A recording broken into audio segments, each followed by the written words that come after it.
Hello, my name is Dr. Robert Townsend, PhD. I'm from Albuquerque, New Mexico, USA. I've been a independent neurobiochemistry researcher and author since 2001. I've been a mental health practitioner and specialist since 1975. I own and operate a private mental health clinic since 1997. I'm here to tell you about the world's first long-term methylphenidate Ritalin treatment for Parkinson's illnesses. The information in this presentation is from a research article that I wrote and submitted to the Journal of Neuro and Oncology Research. They printed it in September, on September 24, 2022. It's a 38-page research paper with a case study in it as well. And in January of 2023, the publishers sent me an award as Best Author of 2022, and that's an Excellence Award for my research and writings of the article that this presentation centers around. From the article that I was awarded, the Excellence Award, I wrote two more articles. One is called Biochemistry of Methylphenidate in Long-Term Treatment of Parkinson's, and it focuses on the technical aspects of the biochemistry of methylphenidate for Parkinson's illnesses. Leaves the case study to the side, and the third article is called Methylphenidate Superior Efficacy Dosing Schedule, a 3-hour schedule for immediate release tablets and 6-hour schedule for extended release capsules.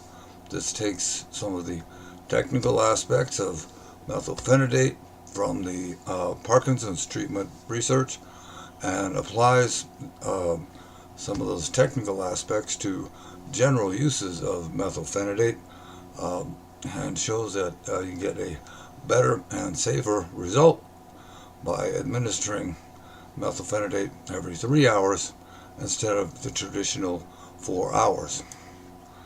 There are over 10 million people worldwide who have Parkinson's disorders. The majority of them are disabled by Parkinson's or will become disabled. The disorder causes significant difficulties for household members and community support providers. The difficulties affect over 490 million people worldwide. Parkinson's disorders worsen across time. The worsening occurs faster as the disorders grow more severe. Anti-Parkinsonian medications are used to control Parkinson's symptoms. Anti-Parkinsonian dose amounts increase when symptoms grow worse. Anti-Parkinsonians have side effects that become more severe when dose amounts increase.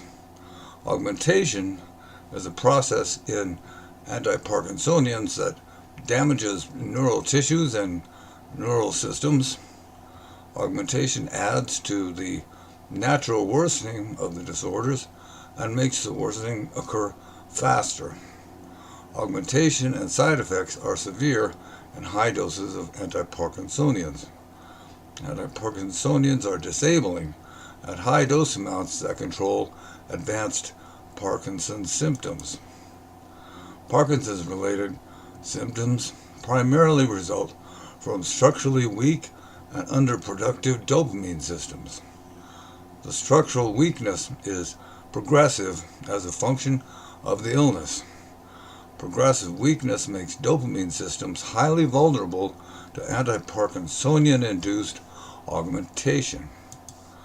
The part of the brain most affected by dopamine depletion is the striatum. Dopamine replacement therapy enhances dorsal striatum motor functions, but dopamine replacement therapy simultaneously overdoses ventral striatum receptors with dopamine, impairing their functions of cognition, mental acuity, and alertness.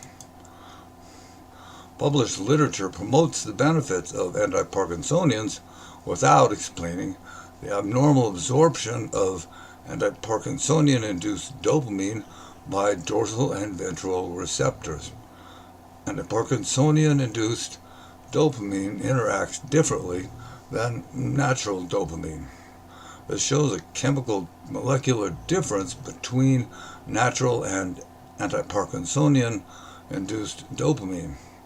An analysis of over 400 published articles found nothing that chemically differentiated natural versus antiparkinsonian dopamine. The differences are self-evident, but they're omitted from published literature. The goals of antiparkinsonian dopamine replacement therapy are to increase a patient's dopamine levels, to relieve Parkinson's symptoms, and to improve general functioning.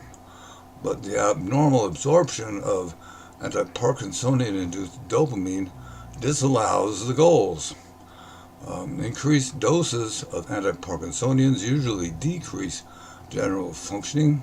High doses often disable general functioning, and dopamine replacement therapy causes harmful augmentation. The research subject who conceived and designed this research program experienced many adverse effects from antiparkinsonians, including syncope, sudden blackouts, and passing out without warning. He experienced shortness of breath, odd breathing, and hoarseness. He had tremors and twitching, hypotension, low blood pressure, increased urinary frequency and incontinence, nausea, weight gain, memory impairment, decreased mental acuity, and fatigue. His neurologist added pramipexole to restrict carbidopa augmentation. Carbidopa is carbidopa levodopa, the most common medication for Parkinson's diseases. But pramipexole did not restrict augmentation. His neurologist increased the dose on 2 occasions, trying to get the augmentation down, but the first increase led to multiple bouts of narcolepsy and an ambulance ride to emergency care for narcoleptic blackouts. This is a part of the emergency room doctor's notes. It shows the paramedics and EMS staff brought the subject to the emergency room for sudden passing out.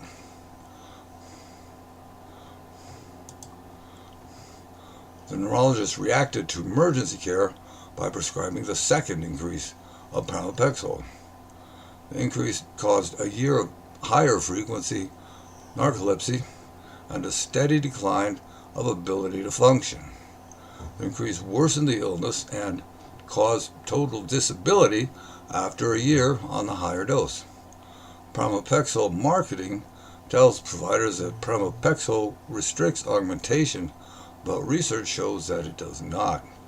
The pramipexole product monograph contains 28 warnings about pramipexole-induced narcolepsy. Pramipexole does not control or reduce carbidopa augmentation. Pramipexole causes the same rate of augmentation as carbidopa. The neurology community has nothing that controls or stops augmentation and other adverse effects from antiparkinsonians. A solution was sought by using deep brain stimulation, but DBS, deep brain stimulation, has all of the dangers inherent to brain surgery. DBS also does not improve speech, it does not improve cognition, which is the number one factor in general functioning, does not improve swallowing, it does not improve freezing gait, and it does not inhibit illness progression. Deep brain stimulation has an overly narrow range of potential benefits. It has too much history of significant brain damage. Therefore, practitioners rely on dopamine replacement therapy for long-term management of Parkinson's-related disorders. Physicians will tell their patients that the disorder will grow worse over time. Medication augmentation makes the disorder worse. Medications increase as the disorder worsens, and high-dose side effects will cause disability in addition to disability from the disorder. The physicians say that the patient is free to stop or decrease the medications at any time the patient wishes, but the physicians also say that when a person who uses anti-Parkinsonians becomes disabled, anti-Parkinsonians cannot stop the disability. There's no way to overcome Parkinson's and anti-Parkinsonian disability. Despite their side effects, anti-Parkinsonians must continue in order to control the harsh symptoms caused by the disability. Total disability came to our research subject at age 58 after 35 years of very severe Parkinsonism, 9 years of dopamine replacement therapy augmentation, and anti-Parkinsonians that increased from 1 milligram to 2,061 milligrams per day. As neurologists said, medical science had nothing that could stop or prevent or overcome this type of disability. The research subject searched through medical literature for hundreds of hours looking for answers that didn't exist. On the afternoon that he became disabled, the afternoon when the disability struck him down, he could no longer function, he thought of a new idea that wasn't in medical literature and no one had previously conceived of or tried. He thought of Ritalin as it could overcome narcolepsy, therefore it might overcome Parkinson's narcolepsy combined with narcoleptic effects of high-dose anti-Parkinsonians. He got an emergency visit with a doctor and received a trial of 5 milligram tabs of Ritalin to find the right dose if it helped. He tried 5 milligrams, then 10, then 20 milligrams, and he discovered that 30 milligrams of Ritalin overcame anti-Parkinsonian narcolepsy and cognitive impairment. He soon discovered that without taking anti-Parkinsonians, 20 milligrams of Ritalin stopped Parkinsonian narcolepsy, cognitive impairment, and motor symptoms. It did everything that anti-Parkinsonians do, but without anti-Parkinsonians, there were not the side effects and long-term disability effects that anti-Parkinsonians bring. This was the start of the world's first long-term methylphenidate or Ritalin treatment of Parkinson's.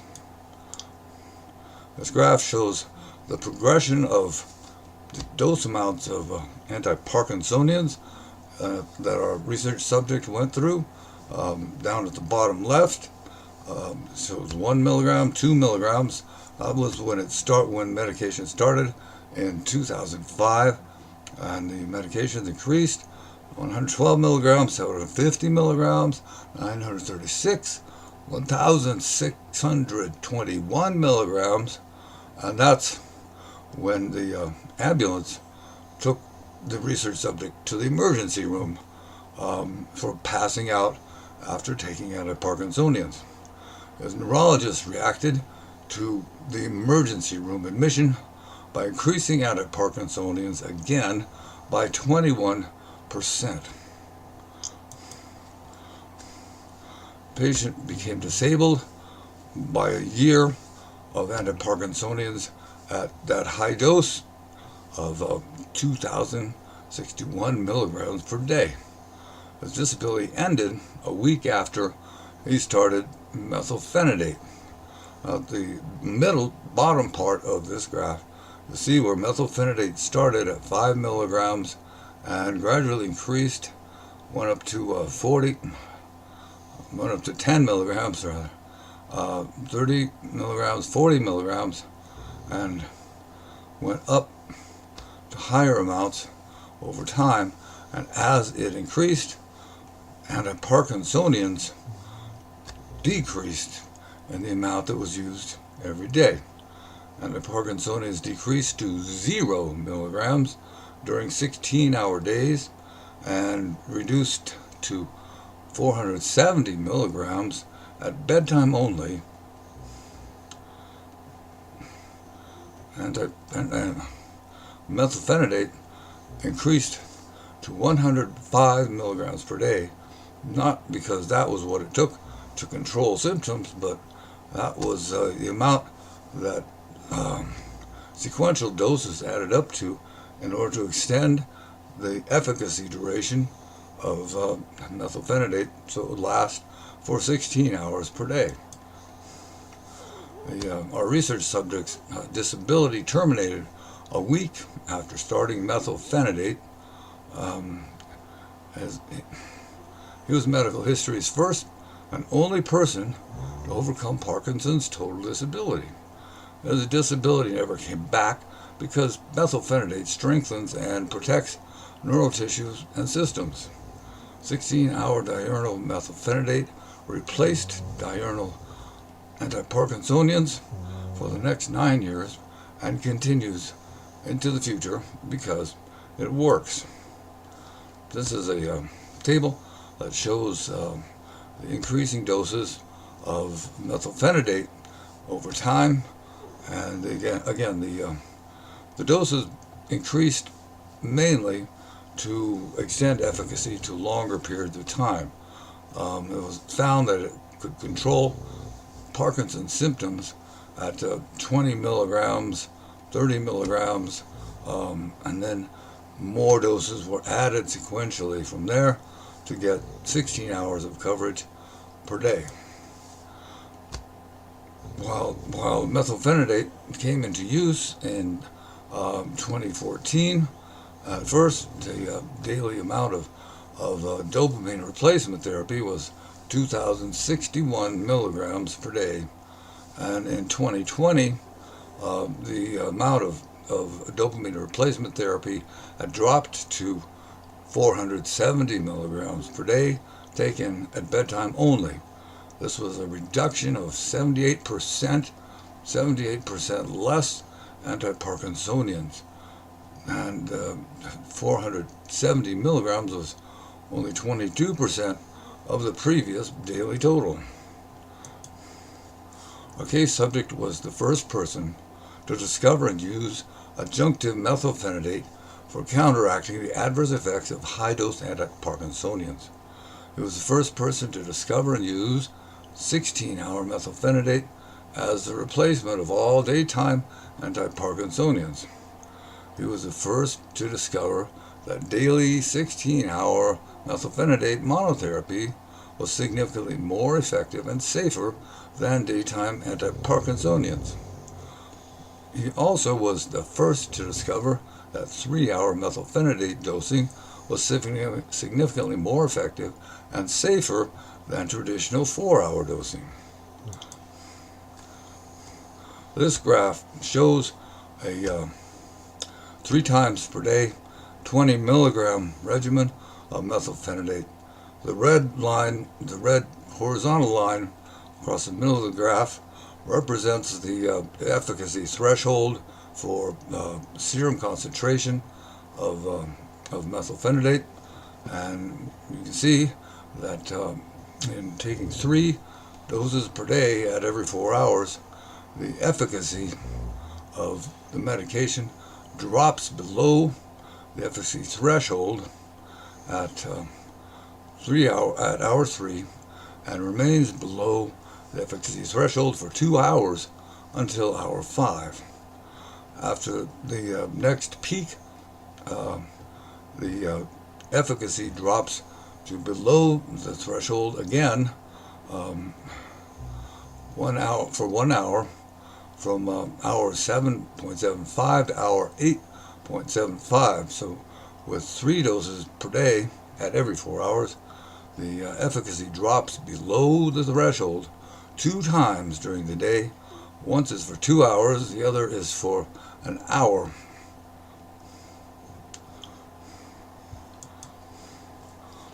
this graph of Ritalin from the Ritalin LA product monograph gives a simpler, easier to understand version of the same thing in the previous diagram.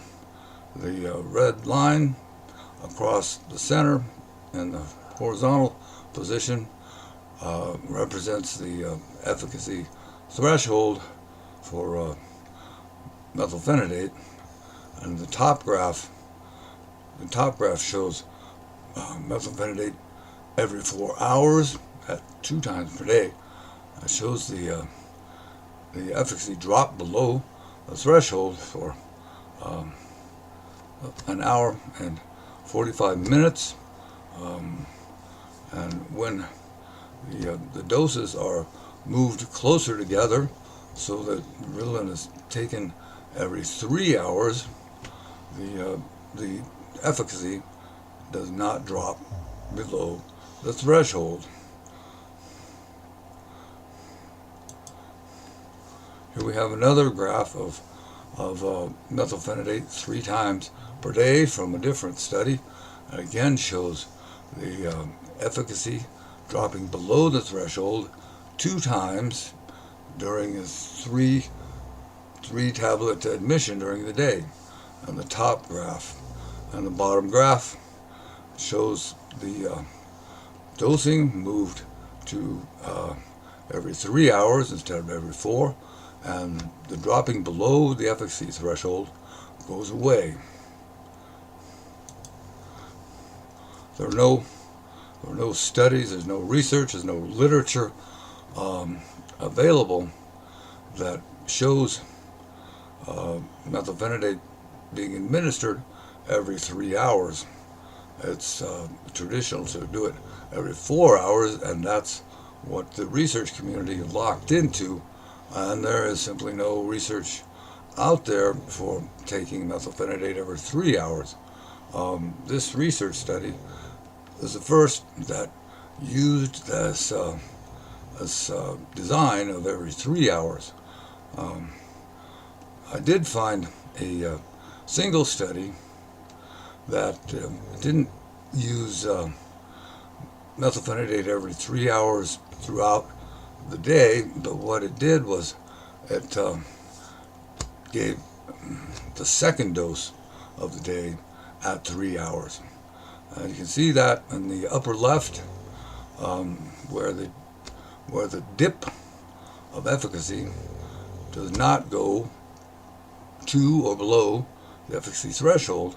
Is where the second dose was given at 3 hours, and that sustained the efficacy, and it continued to be effective.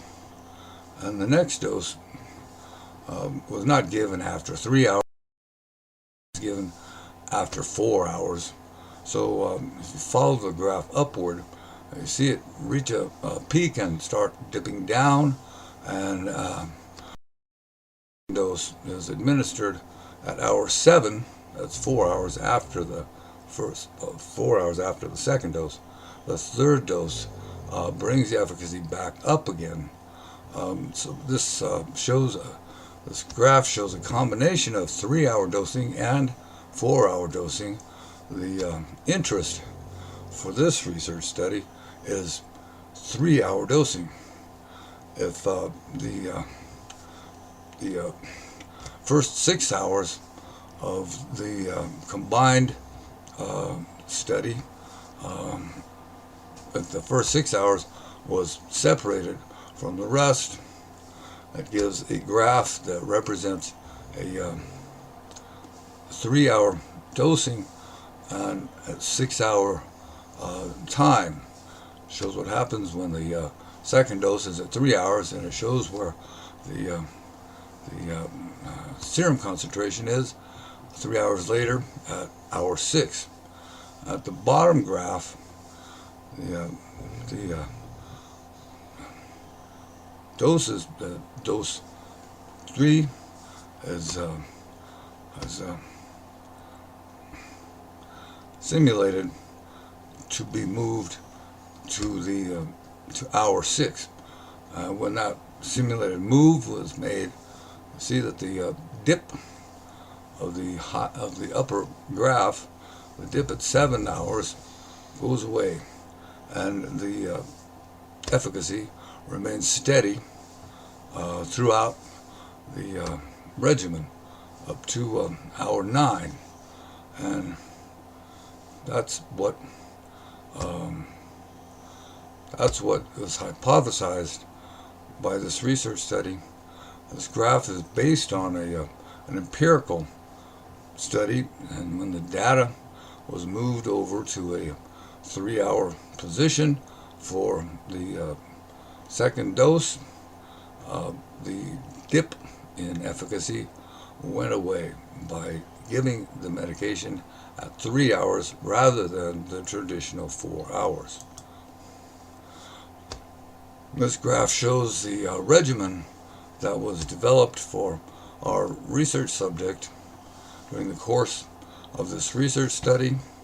The intent was to find a regimen that would keep the efficacy above the threshold throughout the duration of daily administration. And this, by administering 25 milligrams first thing in the morning, and then administering a time release Methylphenidate CD 40 milligram capsule at hour 3, the efficacy didn't drop below the threshold. The 3-hour dose of Methylphenidate CD brought the efficacy up instead of allowing it to drop, and the 6-hour medication, it kept the efficacy well above the threshold, and when another dose of 20 milligram immediate release Ritalin was given 6 hours after the Methylphenidate CD was taken, the dose of Ritalin, the 20 milligrams, kept the dose, kept the efficacy level strong, and when another dose of IR Ritalin was given 3 hours after that, it still kept the efficacy above the efficacy threshold. Now, in the center of this graph, I inserted a graph of Acta XR 100 milligrams. It's a new development in methylphenidate. It's a one-time-a-day pill that lasts for 16 hours, and it sounds like it would be a grand replacement for what our research subject was using. However, when you look at the Acta XR graph, again, the red line, the red horizontal line, represents the efficacy threshold, and with 100 milligram Acta XR, there is a point after administration that efficacy drops below the efficacy threshold for a long period of time, and then it rebounds back above the threshold. But the problem is it drops below the threshold for a long period of time, and that is not useful, that is not beneficial for treating Parkinson's symptoms. For ADD or ADHD, it's not that major of an issue, although many patients who experience it complain that methylphenidate is a roller coaster of coming and going symptoms. But with Parkinsonian symptoms, it's very difficult because the symptoms return when the efficacy level drops below the threshold. It's not acceptable. So another regimen that's shown in this graph was developed over time that keeps the efficacy above the threshold throughout a 16 hour was what we were hoping for, 16-hour duration every day, and it can keep the efficacy above the threshold, perhaps for 17 hours on some days. The drug manufacturer writes in the product monograph since 1955 that 60 milligrams per day is the daily limit for Ritalin. Most clinicians adhere to that 60 milligram per day limit because the monograph never admitted that the manufacturer didn't conduct research above 60 milligrams. In 2017, two medical directors from the manufacturer of Ritalin, Novartis, two medical directors, an advisor, and 3 employees authored a literature review that espoused an open-ended approach to dose amounts. The authors firmly contradicted the Novartis 60 milligram limit. They presented limit guidelines and open-ended approaches from 9 countries around the world. The top one on this table, the United States, where maximum benefit was the deciding factor. No presumed amount, but rather patient response was what was sought. And under that, we have Great Britain showing a guideline approval of 100 milligrams per day. Under that, Canada was aiming for an optimal treatment dose, not for a specific limit.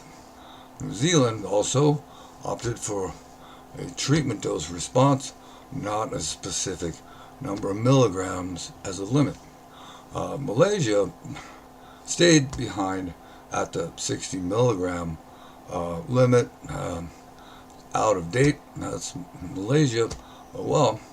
In England and Wales, 100 milligrams per day was approved, and in Sweden, 80 milligrams per day was approved.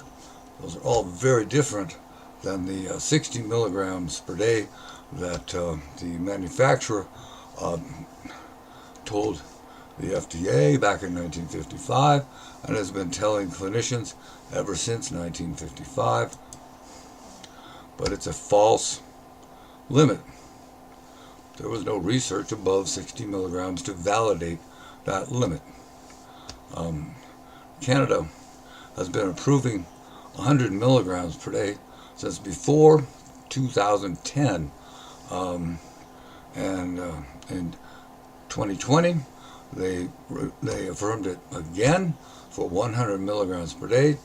And at the bottom of this screen, on the left and right, we see graphs that represent 100 milligrams of Adhancia XR. In Canada, it has a different brand name, Foquest. Canada approved 100 milligrams of Foquest per day in 2019.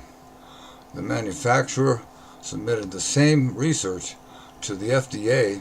The FDA approved 85 milligrams per day based on the same research that wrote about 100 milligrams per day that Canada approved. The FDA approved 85. That was significantly above the 60 milligrams that so many clinicians are convinced is gospel since 1955. It is not gospel. The manufacturer just keeps repeating it, so it seems like it's gospel. Now, numerous studies in adults have shown there's no indication that use of oral methylphenidate in medically ill populations leads to problems of abuse. Many clinicians claim that they're afraid that their patients will abuse methylphenidate, but among adults with medical prescriptions, there is no indication that that occurs. It's a prejudice on the part of clinicians. Methylphenidate is a dopamine agonist that acts by inhibiting presynaptic dopamine transporters, leading to suppression of dopamine reuptake. Due to reuptake suppression, more dopamine remains in the synapse. Methylphenidate retained dopamine is pure and natural dopamine that the healthy person normally produces. This naturally produced dopamine is processed in a healthy manner by normal synaptic activity. Anti-Parkinsonians induce chemically impure dopamine that disrupts normal synaptic functions, damages and destroys neural tissues and systems, and reduces dopamine in the brain. Insufficient and impure dopamine also disrupts the circadian balance, where dopamine reduces thyroid hormones during waking hours, and thyroid hormones circulate in greater volumes during sleep. That's the normal cycle. But anti-Parkinsonians disrupt that cycle. When the circadian balance fails, excess thyroid hormones block the flow of thyroid hormones. Blockage hormones die by apoptosis to allow transport cells to carry the dead thyroid hormones out of the way. The transport cells are formed of dopamine. Insufficient dopamine cannot form enough transport cells, so immobile dead thyroid cells decompose into acids that seep through the blood-brain barrier and destroy neural tissues and systems. The circadian problem is initiated by toxins in anti-Parkinsonians. It can be prevented by using diurnal methylphenidate instead of diurnal anti-Parkinsonians. Methylphenidate is the most logical tool for slowing down and stopping the progression of Parkinson's illness. The first thing to know is that anti-Parkinsonians directly contribute to the progressive worsening of Parkinson's illness. ADHD, ADD, and Parkinson's-related illness are dopamine deficiency disorders. Parkinson's-related illness progressively worsens across time. ADHD, ADD does not progressively worsen across time. Now this was the first long-term methylphenidate treatment of Parkinson's illness. There was no previous long-term research on methylphenidate interactions with the progressive worsening of Parkinson's illness. This paper provides information about dose amounts and daily limits based on literature and research regarding ADHD, ADD. It's important to keep in mind that information about ADHD, ADD treatment does not directly or necessarily pertain to Parkinson's illness or the progression of Parkinson's illness.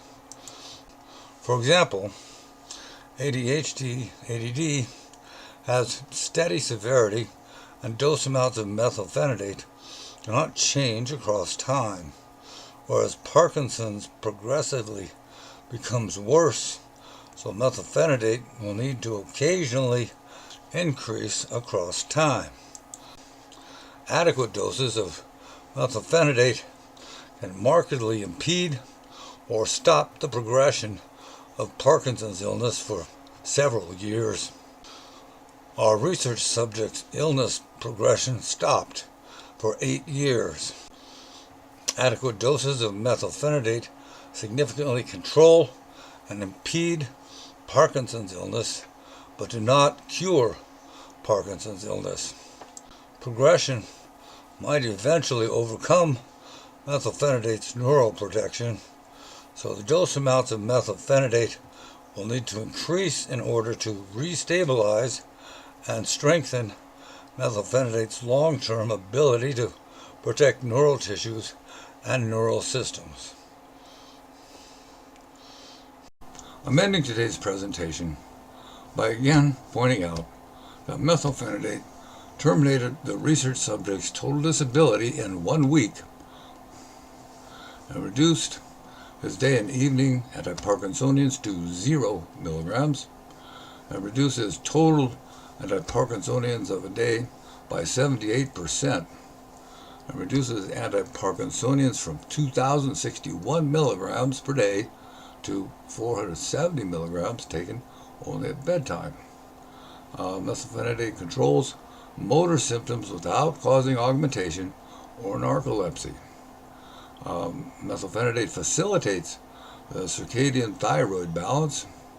It facilitates normal cognitive functions, alertness, and mental acuity. Ritalin 105 milligrams was a research subject's optimal amount per day. His optimal daily amount consisted of 20 milligrams per dose. 20 milligrams per dose is the most common and widely used dose size for adult ADD and ADHD. 20 milligrams per dose. Our research subject used 5 sequential doses per day for a consistent 16-hour efficacy. A 20 milligram dose was taken every 3 hours without loss of efficacy during transitions between doses. As opposed to widespread prejudice against methylphenidate, numerous studies in adults have found that there is no indication that the use of oral methylphenidate in medically ill populations leads to problems of abuse. Methylphenidate is not a typical, what they call stimulant. It operates in a different manner than Adderall or cocaine or anything like that. It's very different. It does not have abuse tied to it when it's prescribed to medically ill adults. The information that I presented today is from an article that I wrote about methylphenidate monotherapy for Parkinson's. The publisher of that article awarded me a Best Author of 2022 Excellence Award for the research and for the writing of the article.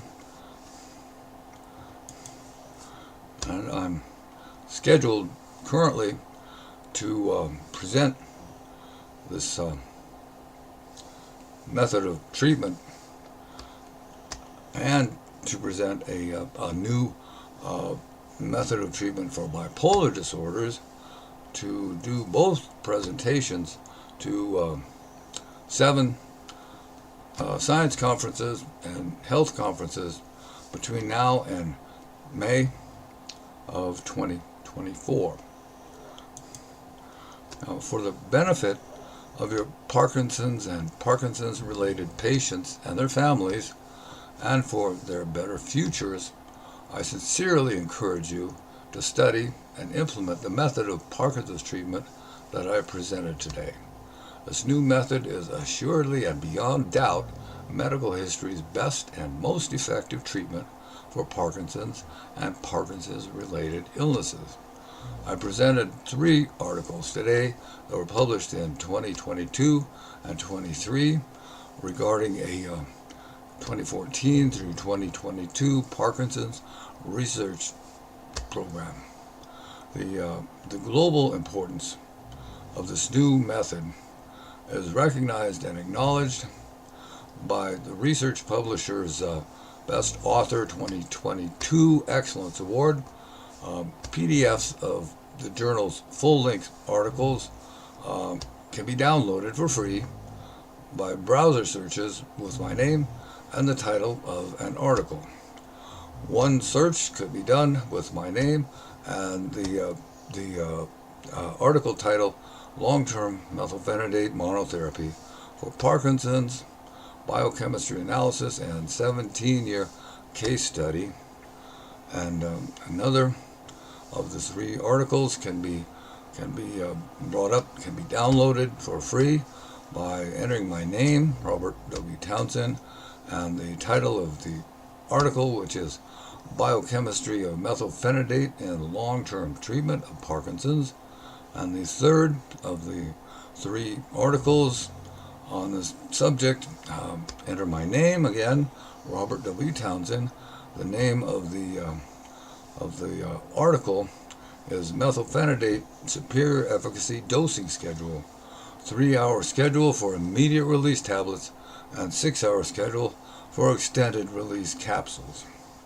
So I'm going to leave this information on your screen for a couple of minutes so that you can write it down. And I want to thank you sincerely for being here. I enjoyed being here with you, and thank you for listening. Have a good day. Farewell.